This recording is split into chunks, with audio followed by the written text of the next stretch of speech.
Bunso ko eh. Ano pa, hahanapin niyo? Nalalaglag yan naman sa ilong. Ay, di, taas niya.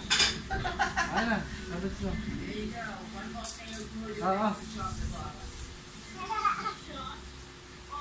Umar ko itong ina-ina. Doon, marap pa kayo na, dali.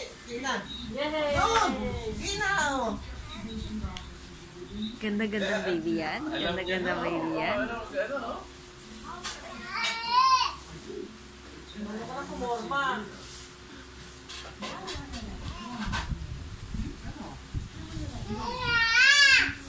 Ano? Wala, bunso ko talaga.